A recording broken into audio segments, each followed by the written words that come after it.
खुदावंद यीशु मसीह के खूबसूरत और बाबरकत नाम में आप तमाम भाइयों को, बहनों को मसीह में मेरा सलाम पहुँचे। मैं खुदावंद खुदाए कदूस का बेहद शुक्रगुजार हूँ जिसने आज मुझ नाचीज़ को ये फ़ज़ल बख्शा कि मैं उसके कलाम की आवाज़, मेरा जिस्म है लेकिन आवाज़ एक्चुअली उसी की है, वो हमसे बात करता है। उसका ये फ़ज़ल हुआ कि मैं खड़ा हो जाऊं, क्योंकि उसके कलाम में लिखा हुआ है कि तुमको सिर्फ खड़े होना है, बोलने वाला मेरा रूह है। हालेलुया। हम सिर्फ यहाँ पर खड़े होते हैं जैसे पास्टर जी ने कहा, लेकिन बात जो करता है वो खुदा का रूह होता है। और ये बात बड़ी ही क्लियर है। यहाँ पर बहुत सारे लोग खुदा के कलाम को सुनाने वाले हैं। हम जो मर्जी तैयारी कर लें, हम जितना मर्जी दिन रात कर लें, लेकिन यहाँ से खुदा अपनी मर्जी की बात करता है। हालेलुया। आज भी खुदावन जो आपसे बात करेगा वो खुदावन की मर्जी की बात होगी और खुदावन की बात होगी। Hallelujah, hallelujah. आप सब लोग खुश हैं आज शाम खुदावन के घर में आके? हालेलुया। आज शाम का जो मजमून है मैं अभी नहीं आपको बताना चाहता, मैं थोड़ा सा 2-3 मिनट निकालना चाहता हूँ। हम हमेशा बरकत के बारे में सीख रहे हैं, रूहुल कुदस हमारे मददगार के बारे में सीख रहे हैं। मुख्तलिफ ऐसे मैसेजेस हम रिसीव करते हैं खुदा के घर से, जिनसे हमें बड़ी तकवीयत मिलती है, जिनसे हम बड़ी ताकत पाते हैं, जिनसे हमें बड़ी खुशी मिलती है, बड़ी शादमानी मिलती है। लेकिन आज थोड़ा डिफरेंट है, क्योंकि आज खुदा ने मुझे जो मजमून दिया है वो है अदालत का होना। आप सब लोग जानते हैं कि ये जो टाइम चल रहा है, जिस दौर में हम अभी हैं, ये दौर, ये टाइम बिल्कुल अखीर और बिल्कुल लास्ट में है हम लोग। और मुख्तलिफ खुदा के खदाम, बाइबल के आलम और बाइबल के मुफस्सिरीन मुख्तलिफ तमसीलें और मुख्तलिफ तफसीरों के ज़रिए ये बताते हैं। मुझे याद है पास्टर हेनरी जी ने भी यहाँ से एंड टाइम के बारे में प्रीच करते वक्त बड़े ज़बरदस्त तरीके से कैलकुलेशन के साथ हमें यहाँ पर बताया कि बाइबल बयान करती है कि हम बड़ी देर से ये सोच रहे हैं कि उसके आने का वक्त जो है वो नज़दीक है, नज़दीक है, नज़दीक है। लेकिन खुदा के ख़दाम कहते हैं कि अब कोई दिनों, महीनों या सालों की बात नहीं है कि वो आने वाला है, बल्कि अब मिनट्स और सेकंड्स पे बात पहुंच चुकी है। वो बिल्कुल नज़दीक है। और वो टाइम, वो वक्त जिसे अदालत कहा जाता है, जिसे जजमेंट कहा जाता है, जिसे रोज़े अजीम कहा जाता है। बाइबल मुकद्दस में से एक पौलुस रसूल का करंथियों के नाम दूसरा खत, उसका 5वां बाब, उसकी 10वीं आयत हम अपनी अतात और रहनुमाई के लिए खुदा के कलाम में से देखेंगे। मुकद्दस पौलुस रसूल का करंथस की कलीसिया के नाम दूसरा खत, उसका 5वां बाब, उसकी 10वीं आयत।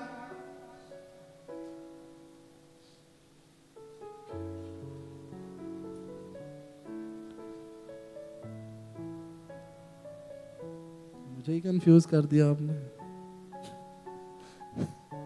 क्योंकि जरूर है कि मसीह के तख्ते अदालत के सामने जाकर हम सब का हाल जाहिर किया जाए, ताकि हर शख्स अपने उन कामों का बदला पाए जो उसने बदन के वसीला से किए हों, खा भले हों खा बुरे हो।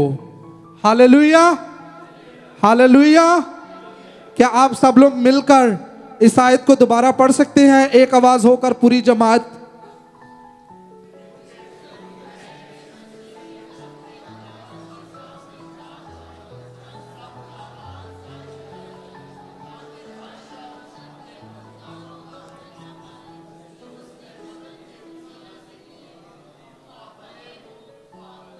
आमीन। आमीन। बाइबल मुकद्दस की ये आयत बयान करती है कि ये ज़रूरी है कि हम में से हर एक इंसान, चाहे वो दुनिया में है चाहे वो दुनिया में नहीं है, हम मसीह के तख्ते अदालत के सामने जाकर हाजिर हों। हम सब का हाल जो है उसके सामने रखा जाएगा। यानी बाइबल ये बता रही है कि अदालत का एक दिन मुकर्रर है, अदालत का होना ज़रूर है, अदालत जो है वो लाजमी होगी। हमारे पंजाबी में एक कहावत है, ए जग मिठा ते अगला किस डिठा। ये बिल्कुल झूठ की बात है। पास्टर जी सॉरी, मैं उसको उर्दू में भी बताता हूं कि इस पंजाबी की मिसाल का मतलब है कि ये जहान मीठा है और आने वाला किसने देखा हुआ है। लेकिन ये बात सच्चाई नहीं है। बाइबल मुकद्दस बयान करती है, मैं अभी चंद एक हवाला जात आपके सामने रखूंगा कि अदालत का एक दिन मुकर्रर है, एक दिन ऐसा जरूर आएगा कि हम सब लोग मसीह के तख्ते अदालत के सामने जो हैं वो हाजिर किए जाएंगे। अदालत का जो लुग़वी मायनी है, अदालत का जो मतलब है वो है इंसाफ करना, तहकीकात करना, नेको बद का जानना। अंग्रेजी में इसके लिए जो लफ्ज इस्तेमाल हुआ है उसे जजमेंट कहते हैं। एक और लफ्ज जो इससे मिलता जुलता जिसको अदल कहते हैं, उसका मतलब भी इंसाफ करना या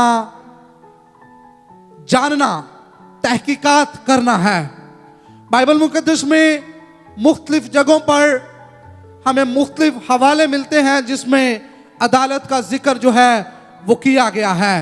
अगर हम पहले सलातीन की किताब पढ़े तो वहाँ पर कलाम मुकद्दस में लिखा हुआ है कि खुदा ने सुलेमान बादशाह को अदलो इंसाफ के लिए मुकर्रर किया।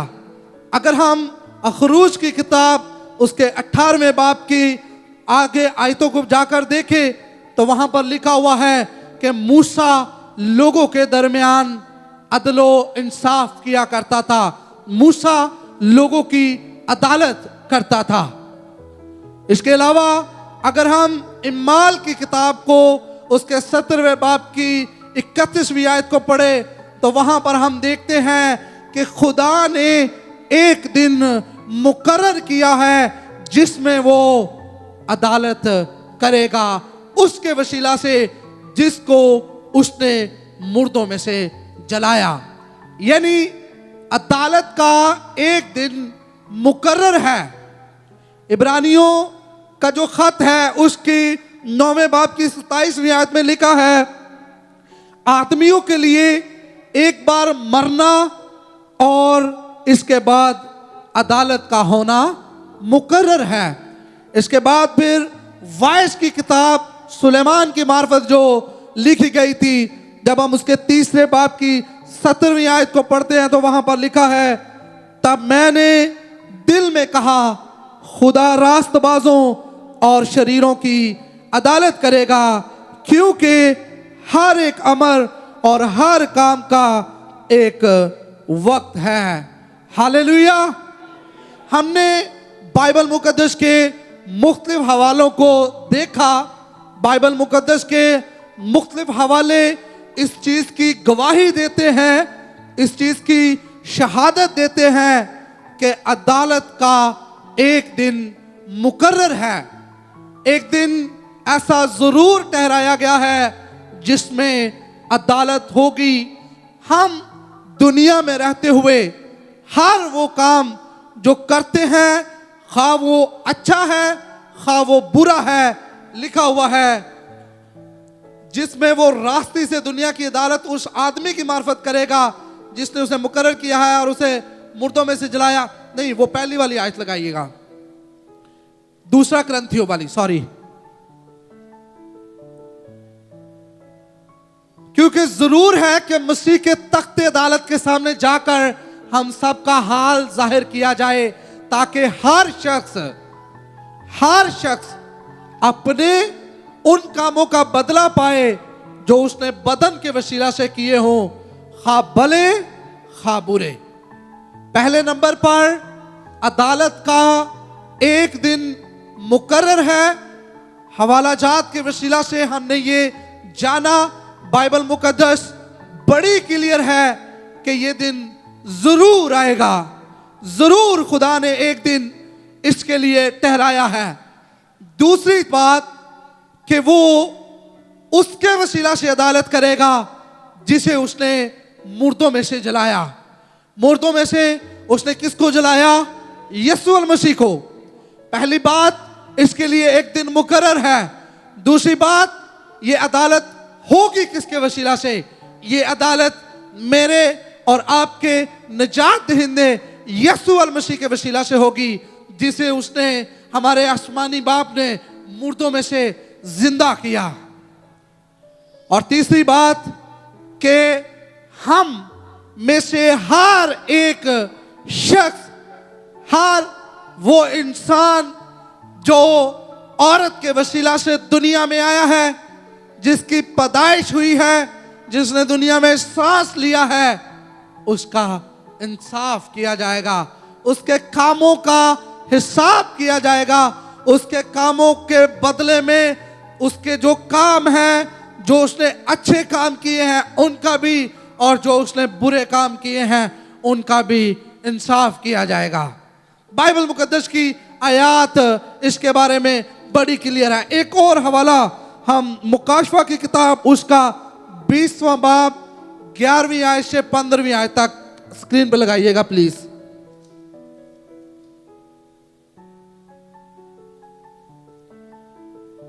फिर मैंने एक बड़ा सफेद तख्त और उसको जो उस पर बैठा हुआ था देखा, जिसके सामने से जमीन और आसमान भाग गए और उन्हें कहीं जगह ना मिली। फिर मैंने छोटे बड़े सब मुर्दों को उस तख्त के सामने खड़े हुए देखा और किताबें खोली गई। फिर एक और किताब खोली गई, यानी किताबे हयात, और जिस तरह उन किताबों में लिखा हुआ था उनके अमाल के मुताबिक मुर्दों का इंसाफ किया गया। और समंदर ने अपने अंदर के मुर्दों को दे दिया, और मौत और आलम अरवा ने अपने अंदर के मुर्दों को दे दिया, और उनमें से हर एक के अमाल के मुआफिक उसका इंसाफ किया गया। फिर मौत और आलम अरवा आग की झील में डाले गए। ये आग की झील दूसरी मौत है। और जिस किसी का नाम किताबे हयात में लिखा हुआ ना मिला, वो आग की झील में डाला गया। आमीन। मुकाशवा की किताब में भी बड़ा ही क्लियर इन आयात में हमने पढ़ा कि जिस किसी का नाम किताबे हयात में लिखा हुआ ना मिला, वो उस आग और गंदम की झील में डाला जाएगा।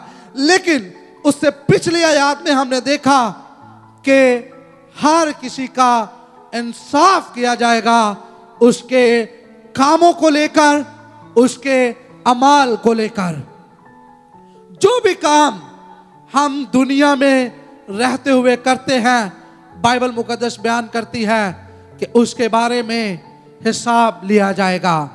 उसके बारे में अदालत का एक दिन जो है वो मुकर्रर किया गया है। हम अपने इर्द गिर्द, हम अपने मुआशरे में, अपने राइट लेफ्ट में, हम मुख्तलिफ मज़ाहिब को, मुख्तलिफ कौमों को, लोगों के मुख्तलिफ नज़रियात को देखते हैं। हिंदू हैं, मसीही हैं, मुस्लिम हैं, दुनिया के मुख्तलिफ मज़ाहिब, मुख्तलिफ लोग मुख्तलिफ तरह के तरीक़ों से काम करते हुए हमें दिखाई दे रहे हैं। हिंदू जो हैं वो मरने के बाद मुर्दे को जला देते हैं, उसके बाद उसकी राख को गंगा में बहा दिया जाता है।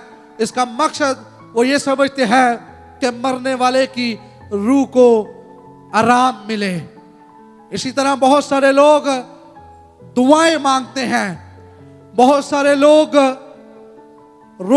खाने पकाते हैं, देगे चढ़ाई जाती हैं, तरह तरह की हमें चीज़ें नज़र आती हैं, तरह तरह के नज़रियात दुनिया में पाए जाते हैं।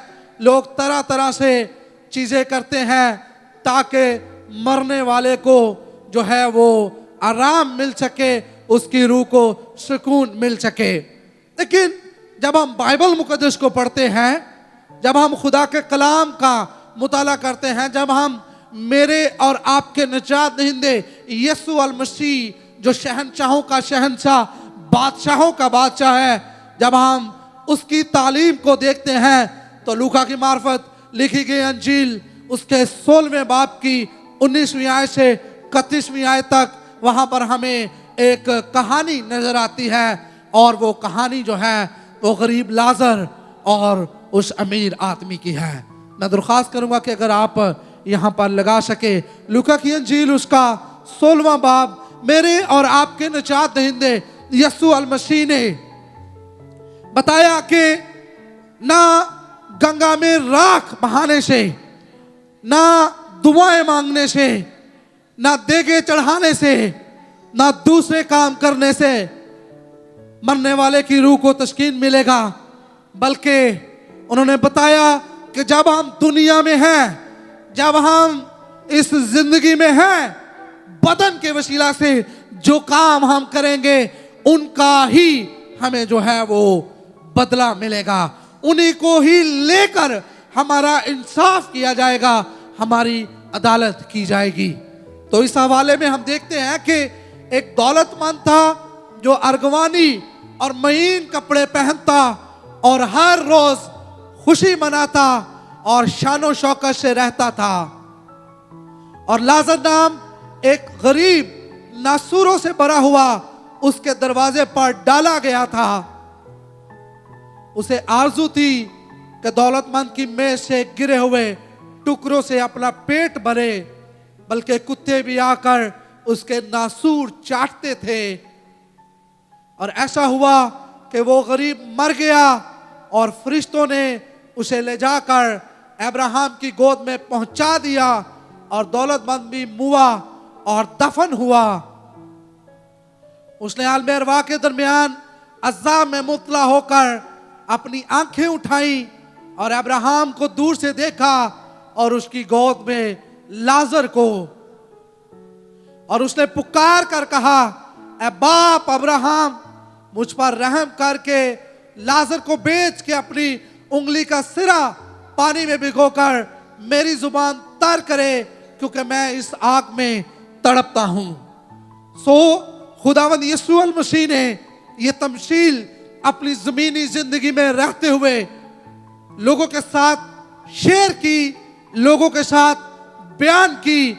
इस कहानी में, इस सच्ची कहानी में, इस सबक अमूज में हमारे लिए जो सबक है वो ये है कि अगर कोई हमारा अपना हमसे बिछड़ जाता है, बहुत सारे लोग, बहुत सारे अकीदे, बहुत सारे मज़ाहब सालाना तकरीबात करते हैं अपने मरने वालों के लिए।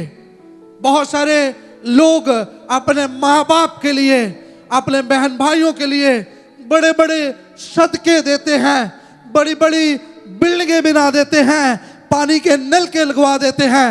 लेकिन यहाँ पर हम इस हवाले में देखते हैं कि अमीर आदमी आगे चलकर ये दरख्वास्त करता है कि ऐ बाप अब्राहम, तू लाजर को भेज कि वो मेरे बाकी भाइयों को जाकर कहे कि वहां पर ये हो रहा है। लेकिन बाप अब्राहम ने उससे कहा कि ऐसा मुमकिन नहीं है। नबी और पैगंबर और रसूल उनके पास भेजे गए, अगर उन्होंने उसकी ना सुनी तो वो इनकी क्या सुनेंगे। मैं क्या बताना चाहता हूं कि यीशु अल मसीह ने दो ऐसी कैटेगरीज हमारे सामने रखी हैं कि अगर हो सकता है कि हम गरीब हों, हम बीमारियों में हों, हम लाचारियों में हों, हम तकलीफों में हों, लेकिन अगर हम खुदा पर ईमान रखने वाले हैं, अगर हम उसके साथ प्यार करने वाले हैं, अगर हम उसको अपनी जिंदगी का खालिक मानने वाले हैं, तो फिर हमारे तकलीफों के बाद, हमारे मरने के बाद हमें उठाकर कोई और नहीं, फरिश्ते उठाकर हमें बाप अब्राहम की गोद में ले जाएंगे। और अमीर आदमी के बारे में लिखा हुआ है कि वो भी मरा, उसे दफन किया गया और वो बड़े अज़ाब में मुब्तला है। अमीर होना, आपके पास पैसे का होना कोई बुरी बात नहीं है। इस तमसील का ये बिल्कुल हरगिज़ मतलब नहीं है कि अगर आप गरीब हैं तो ही आप बाप अब्राहम की गोद में जाएंगे, और अगर आप अमीर हैं, आपके पास पैसा है, आपके पास दौलत है, तो आप हमेशा के अज़ाब में जाएंगे। बल्कि बाइबल मुकद्दस बयान करती है कि हम गरीब हों और हमारा दिल खुदा के साथ लगा हो तो हम बाप अब्राहम की गोद में जाएंगे। लेकिन अगर हम अमीर भी हों, अय्यूब साबर के बारे में लिखा हुआ है कि अहले मशरक में, एक मुल्क की बात नहीं की गई थी, एक खित्ते की बात नहीं, बल्कि अहले मशरक में वो सबसे अमीर आदमी था और वो खुदा से डरता, खुदा से प्यार करता था। खुदा आसमानों से उसका नाम लेकर शैतान के साथ बात करता है कि मेरा वो बंदा मुझे बहुत पसंद है। कभी तुमने उस पर गौर किया है? तो दो अहम चीजें खुदा ने हमारे सामने रखी हैं। आज हमने सोचना है कि हम किस तरह की जिंदगी बसर कर रहे हैं। हो सकता है आप गरीबी में हो लेकिन आप खुदा की तरफ देखने वाले हों। हो सकता है ये सबसे निचला दर्जा है कि आप किसी के दरवाजे पर पड़े हुए हैं और कुत्ते आके आपके जख्मों को चाट रहे हैं। इंतहाई निचले दर्जे की बात की जा रही है। मैं आज आपके सामने जो खास बात रखना चाहता हूं वो यही रखना चाहता हूं कि हमारी जो अदालत होगी वो बाइबल बयान कर रही है आज के हवाले के लिहाज से कि जो काम हम दुनिया में अपने बदन में रहते हुए करते हैं उनके मुताबिक हमारा इंसाफ किया जाएगा। बहुत सारी चीजें हैं जो खुदा ने मेरे सामने रखी। हमारे किरदार के हवाले से हमारा इंसाफ किया जाएगा। हमारा किरदार कैसा है? हम चर्च आने वाले हैं, हम दुआ करने वाले हैं, हम गैर जुबान बोलने वाले हैं, लेकिन हम करैक्टर के, किरदार के अच्छे नहीं हैं, तो भी हमें उसका भी सिला दिया जाएगा, उसका भी इंसाफ किया जाएगा। हमारा चाल चलन कैसा है? हमारा रवैया कैसा है? हम अपनों से छोटों के साथ कैसा बिहेव करते हैं? यही बात मेरे जो समझ में आई है कि अमीर आदमी के दरवाजे पर वो पड़ा हुआ था गरीब लाजर, उसका रवैया ऐसा नहीं था कि वो अपने दरवाजे पर पड़े हुए उस गरीब आदमी के जख्मों का इलाज कर सके, उस गरीब आदमी को हॉस्पिटल में ले जा सके। लिखा हुआ है कि वो अरगवानी कीमती लिबास हर रोज पहनता था। दौलत थी उसके पास, कोई बड़ी बात नहीं थी उसके लिए गरीब लाजर को हॉस्पिटल में एडमिट करवाना, कोई बड़ी बात नहीं थी। खुदा हमारे रवैयों से उस दिन अदालत करेगा कि हम कैसे रवैयों के साथ दुनिया में, बदन में जिंदगी बसर करके आए हैं। खुदा हमारी मोहब्बत के वसीला से जज करेगा कि जो मोहब्बत मेरे बेटे ने और मैंने तुम पर जाहिर की थी, तुमने उस मोहब्बत को दुनिया में कैसे पेश किया। क्या तुम चर्च जाते थे, चर्च के बाद फौरन आगे वाले दरवाजे से बाहर निकल जाते थे, या दूसरों के साथ मोहब्बत करने वाले थे, दूसरों का ख्याल रखने वाले थे? बहुत सारे लोग हम में ऐसे हैं जिनको हमारे सिर्फ अल्फाज की जरूरत है, जिनको हमारे मोहब्बत भरे लफ्जों को, लफ्ज ही उनके लिए काफी है। खुदा मोहब्बत के वसीला से उस दिन हमारा इंसाफ करेगा और मोहब्बत की कमी के वसीला से भी हमारा इंसाफ किया जाएगा। खुदा ने कसरत के साथ मोहब्बत की, अपना इकलौता बेटा दुनिया में दे दिया, दुनिया के लिए दे दिया, दुनिया के गुनाहों के लिए दे दिया, और उसके बेटे ने भी मोहब्बत में कमी नहीं की, बल्कि अपनी जान तमाम जहानों के गुनाहों के लिए दे दी। वो इस चीज पर जरूर हमें कटहरे में खड़ा करेगा कि उसने कसरत की मोहब्बत हमारे साथ की, हमने उस मोहब्बत को आगे दुनिया के साथ कैसे बांटा। वो हमारे दूसरों के साथ लेन देन के बारे में इंसाफ करेगा। बाइबल मुकद्दस में लिखा हुआ है कि अगर किसी के पास 2 कुर्ते हों तो एक उसको दे दे जिसके पास नहीं है। हमारे पास जो हम बड़ी ताकतों से इकट्ठी करते हैं दौलत, जो हम बड़ी दिन रात मेहनत करके, माजरत के साथ हम तरीके का भी ख्याल नहीं करते कि हम किस तरीके से दौलत को कमा रहे हैं। हम जायज तरीके से कमा रहे हैं, नाजायज तरीके से कमा रहे हैं। हमारी दौलत, हमारा पैसा जो हमारे पास है, क्या हम उससे दूसरों की मदद करने वाले हैं या नहीं। इस चीज से भी वो हमारा इंसाफ करेगा। हम अपने गरीब बहन भाइयों का ख्याल करने वाले हैं कि नहीं, इस चीज से भी वो हमें उस दिन इंसाफ के कटहरे में खड़ा करेगा। हम अपने खुदा से प्यार करने वाले हैं कि नहीं, इस चीज से भी हमारा इंसाफ किया जाएगा। हम उसकी अंजील से प्यार करने वाले हैं कि नहीं। अब सोचेंगे कि इसका क्या मतलब है।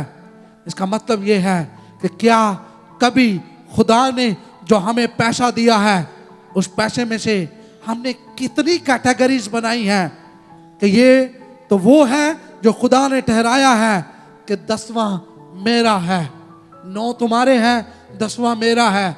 लेकिन उसके अलावा क्या कभी हमने अपने गरीब बहन भाइयों के बारे में सोचा?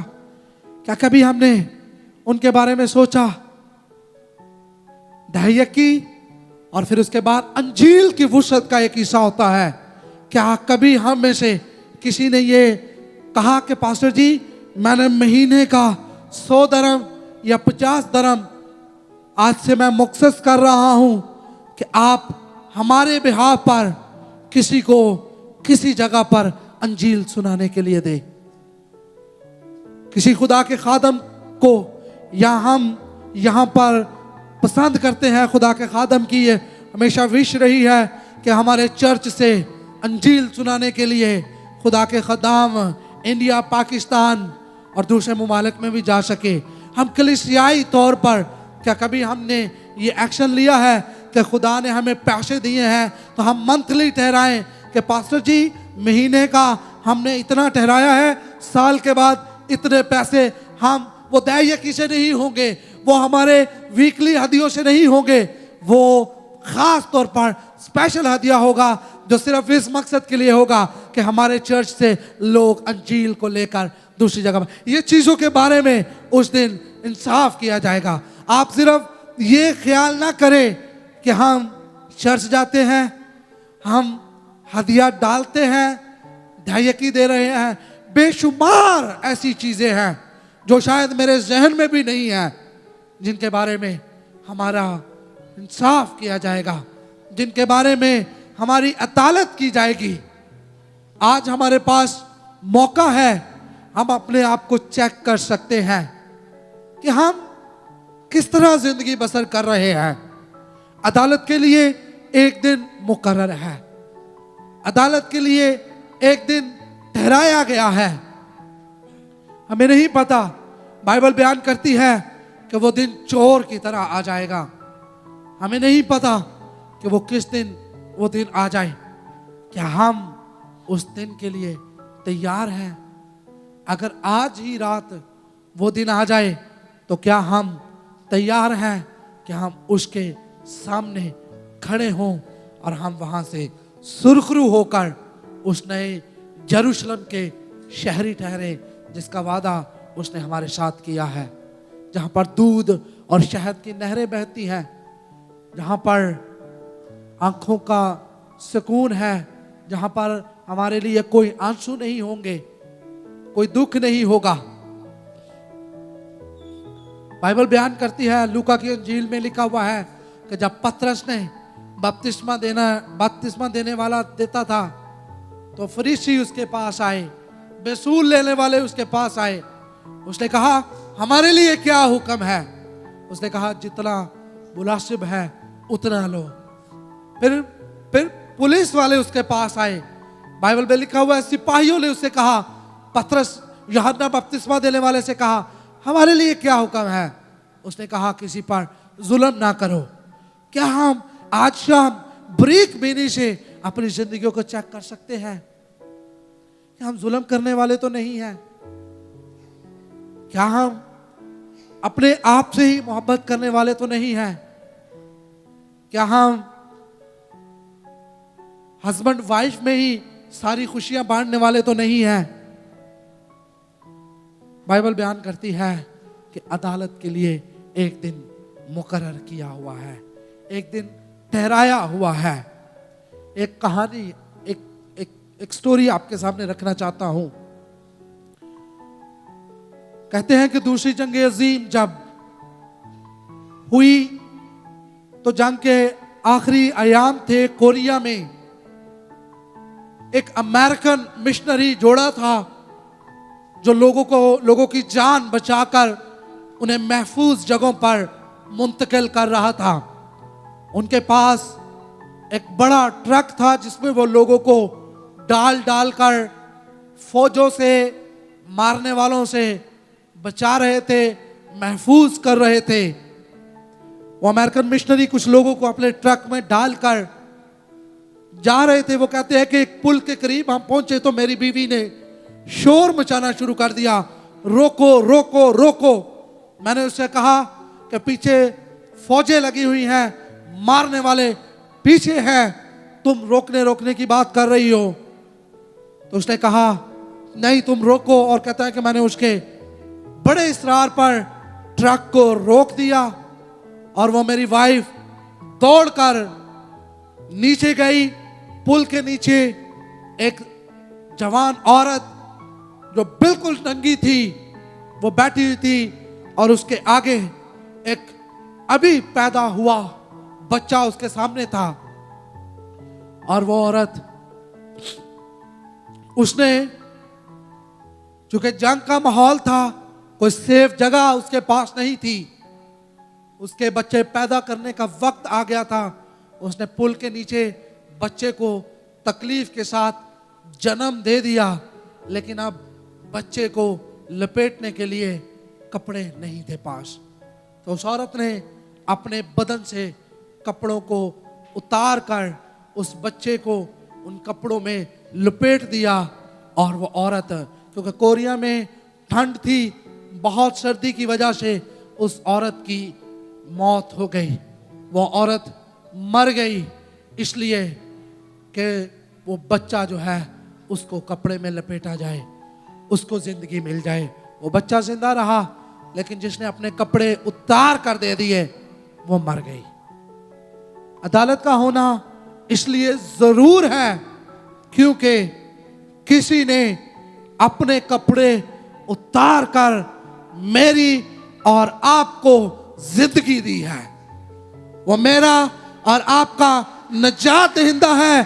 सलीब पर उसको बिल्कुल नंगा कर दिया ताकि मैं और आप बचाए जाएं, ताकि मैं और आप सर्दी की शिद्दत से, मौत के हथकंडों से महफूज किए जाएं। जो मिसाल मैंने सबसे पहले आपको सुनाई कि आने वाला जहान किसने देखा है, ये जहान मीठा है, जियो जैसे जिंदगी जी जाती है। नहीं, किसी ने अपनी जान दी है, किसी ने अपने तन के सारे कपड़े उतार कर हमारे लिए दे दिए हैं। किसी ने अपना बेटा दे दिया है, किसी ने अपने बेटे से लातल्लकी का इजहार किया था ताकि हम बचाए जा सके। इसलिए यह बात बिल्कुल झूठ पर मबनी है कि अदालत नहीं होगी। खुदा, इसमें कोई शक नहीं है, खुदा रहीम करीम है, शफकत में गनी है, कहर करने में धीमा है, लेकिन अदालत के लिए जो दिन उसने ठहराया है वो जरूर आएगा। बाइबल मुकद्दस बयान करती है कि वो दिन जरूर ठहराया गया है और जरूर हमारे कामों के बदले में हमारी अदालत की जाएगी। हर वो काम जो हम बदन में रहकर सरअंजाम देते हैं, अच्छे काम करते हैं तो उसका भी इंसाफ किया जाएगा, और बुरे कामों की तो हमारी फरिश्त ज्यादा बड़ी है। आज हम अपनी जिंदगियों पर गौर करें। मैं बल्कि चाहूंगा कि हम अपनी जगहों पर खड़े हो जाएं। मैं जरूर आपको ये टाइम देना चाहता हूं कि आज खुदावंद ने हमारे साथ बात की है। आप यकीन करें, हम बिल्कुल आखिरी टाइम के नजदीक हैं। अब ज्यादा वक्त नहीं है हमारे पास, अब बहुत सालों की बात नहीं है, अब बिल्कुल सेकंड्स और मिनटों की बात है। खुदावंद यीशु मसीह आने वाला है। अदालत का वो तख्त लगने वाला है जिसके सामने मैं और आप खड़े होने वाले हैं। आप सब लोग अपनी आंखों को बंद कर लें प्लीज। मैं चाहता हूं कि कुछ देर आप अपनी जिंदगी पर गौर करें। मैं देखता हूं, आप सब लोग जानते हैं, दुनिया में दगाबाजी हमें बड़ी आम नजर आती है। हम अपने कोलीग्स के साथ, हम अपने दोस्तों के साथ दांव लगाने के लिए बिल्कुल भी नहीं सोचते। फरेब देने में हम मास्टर हैं। फरेब देने में हमारा कोई मुकाबला नहीं कर सकता। मिलावट करने में हम नंबर 1 हैं। दूसरों को नीचा दिखाने में हम नंबर 1 है। हमारे से बेहतर जुगतबाजी कोई कर नहीं सकता। हमारे से बेहतर किसी को नीचा दिखाने के लिए कोई है नहीं। हम जब 4 लोग खड़े होते हैं तो हम किसी को बात नहीं करने देते। दगाबाजी, मिलावट, फरेब और इस तरह की बहुत सारी बातें हैं जो हमें पाई जाती हैं। हम अपने चर्च के पास्टर्स को बोलते हैं हम चर्च आएंगे, लेकिन आराधतन हम नहीं आते, लेकिन हम कह देते हैं हम आएंगे। झूठ बोलना हमारे लिए आम सी बात है। अपने माँ बाप के हम फर्मा बरदार नहीं हैं। अपने रिश्तों को निभाने में हम अच्छे साबित नहीं हो रहे। हस्बैंड वाइफ हम एक दूसरे के वफादार नहीं हैं। बीइंग अ हस्बैंड हमने अलहदा जगहों पर गर्लफ्रेंड्स बनाई हुई हैं। बीइंग अ वाइफ हमारे किसी और के साथ चक्कर लग रहे हैं। ये वो चीजें हैं जो हमारे घरों में, हमारे मोहल्लों में, हमारे मुआशरों में आम सी हमें नजर आती है। लेकिन मेरे अजीजों, याद रखें कि खुदा ने अदालत का एक दिन मुकर्रर किया है और वह जरूर अपने तख्ते अदालत के सामने हमें खड़ा करेगा। वो ऐसा इंसाफ का तराजू होगा कि जिसमें कोई झूठ की गुंजाइश नहीं होगी। किताबें खोली जाएंगी। टाइम, मिनट, सेकंड्स हम भाग नहीं सकेंगे।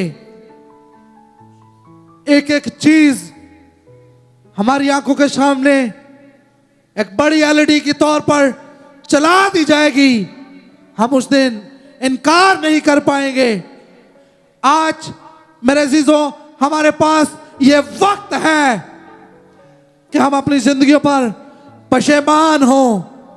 अगर हम किसी गलत से मस्त में बड़ी तेजी से चल रहे हैं, I would request you have to U turn. आपको यू टर्न लेने की जरूरत है। अगर आप किसी चीज में जो खुदा की नजर में बुरी है, आपको पता है, आप सरगर्म हैं, अपनी औलादों के लिए, पैसे को जमा करने के लिए, अपने नाम को बड़ा करने के लिए, तो मैं आज शाम आपको बताना चाहता हूं कि खुदा आपको इस चीज के लिए अदालत में खड़ा करेगा। उस दिन आपके बच्चे, आपके भाई, आपकी बहनें, आपकी माँ, आपकी बीवी, आपका कोई भी आपके साथ नहीं होगा। आपको जवाब देना है। आप जिस भी हिम्मत में चल रहे हैं, वो वाला यू टर्न लें जो आपको यीशु मसीह की तरफ लेकर के जाता है। Hallelujah, hallelujah. खुदावंद, मैं दुआ करता हूं तेरा खादम होते हुए आज तेरे बेटे बेटियों के लिए, अपने लिए खुदावंद खुदा, बेशुमार ऐसी चीजें हमारे अंदर पाई जाती हैं जिनको हम बॉदर नहीं करते। खुदावंद, जनरेशनली हमारे खून में हमें मिली है। खुदावंद पाक खुदा, मैं मिन्नत करता हूं तेरा खादम होते हुए, तेरे मज़बा से, तेरे कलाम के उस वादे को याद करते हुए, जिनको तुम आजाद करोगे आजाद किए जाएंगे, जिनकी बरकतें तुम कायम करोगे वो कायम की जाएंगी। खुदावंद, मैं सबको आज यीशु मसीह के नाम से जनरेशनल कर्सी से आजाद करता हूं। खुदावंद पाक खुदा, मैं तेरा खादम होते हुए जो चीजें हमारी आदत का हिस्सा बन गई है, उससे तेरे लोगों को आजाद करता हूं। खुदावंद खुदा, तेरे लोग, तेरे बेटे बेटियां अगर बड़ी तेजी से किसी सिमत में चल रहे हैं, उस रास्ते पर है जो कुशादा है, जो खुदावंद खुदा रोशनियों और चांदनी से भरा हुआ है, खुदावंद तेरे लोग उस रास्ते से यू टर्न लें, तेरी तरफ मुड़े। हम अपने आप को तैयार करें उस दिन के लिए, और हम उस दिन में सुरखरू होकर तेरी हुजूरी से निकलें, यीशु मसीह के वसीला से। आमीन, आमीन।